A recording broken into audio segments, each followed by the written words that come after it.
So far, 2 drivers saw that dreaded flashing light, and they probably ended up with a $40 to $75 ticket for crossing that white line over the past couple of years. Did you get your flu shot this season? If you haven't, you may want to think about it because Colorado is seeing a big surge in flu cases. There's about 1,100 flight cancellations. Most of those are coming from Southwest Airlines with 371. So if you have a flight today or if you have somebody coming in town, you definitely want to keep an eye on their flight status. According to the Teachers Union, there are about 3,700 educators participating in strike activities. To give you an idea of what that means, that's 86% of Denver teachers. And that's taking out the lard, the salt and the sugar and finding substitutes. But what's the point? Oh, when you do that, what's the point, Adrian?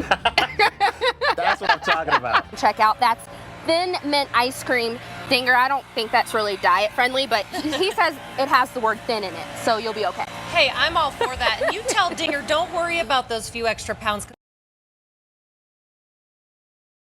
Brian and Nicole, I counted more than a dozen police cars when we arrived on the scene. Right now, Denver West Parkway completely shut down. I did just speak with the public information officer with the Lakewood Police Department. He told me there are multiple agencies here. I want to give you a look at the scene from above. You can really see the police presence there. We don't have a lot of information right now, but we do know this was an officer-involved shooting.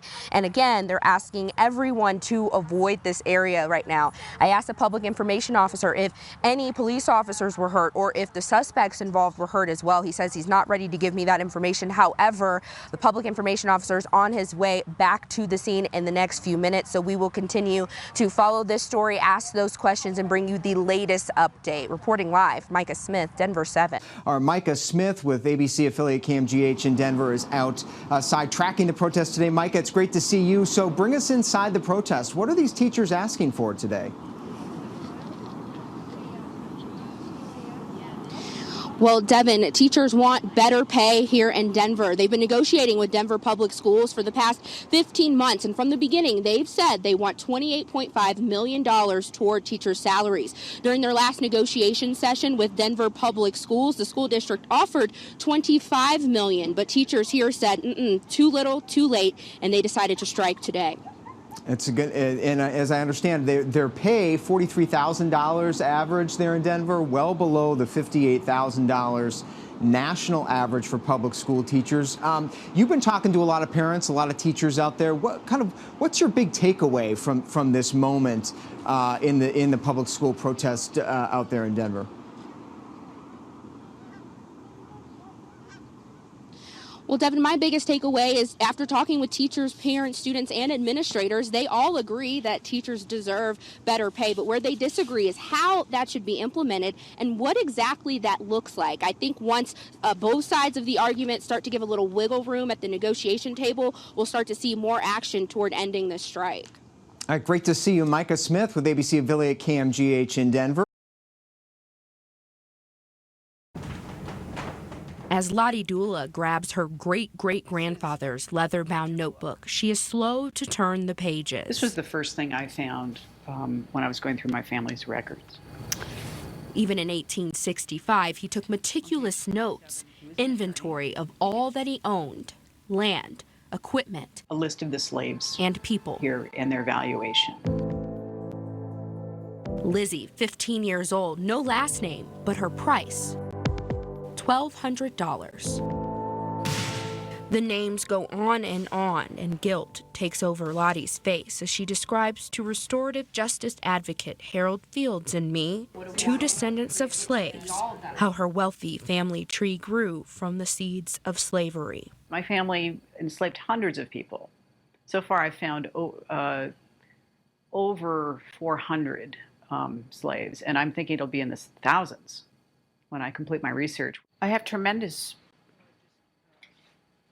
shame looking at this page. Lottie says her shame deepened as she found out her beloved grandmother's ring represented her KKK membership. I actually wore this ring for a month until I thought, well, I better look and see what the signet is. This table... Lottie displays her family relics for us. These are my ancestors. Both of us feeling sad as we see right in front of our eyes physical evidence of America's oppressive past. Just like wealth can be inherited, poverty can be inherited and passed on if you don't have the ability to help the next generation. Or so there's tough work of trying to sort of this gap. Hoping to bridge that gap, Lottie found Harold and others working toward racial reconciliation through an organization called Coming to the Table. The goal is that descendants of enslavers or slave traders, white people typically, join with descendants of the enslaved to work to heal the racial divide. Lottie didn't put away the book that launched her truth-seeking journey. Instead, she's sharing it with Black and white people looking for their own truth. You know, for many of us, our history has just been cut off. The records are not there. If you have documents like I do, it's necessary to repatriate them so other people can find their second, third, fourth great-grandparents through slavery. Like her family's plantation home in Virginia, Lottie's family wealth still survives. What my family owes African Americans, there is no way to quantify that. The only thing I can do is I'm dedicating my life to do what I can to try to repair this damage, make reparations. Now, Lottie is using her shame spread across the slave ledger's pages to write a new accounting book. Her first entry, payments to descendants of her ancestor slaves and others harmed by the horrific institution, in hopes of righting a wrong line by line. In Denver, Micah Smith, Denver 7.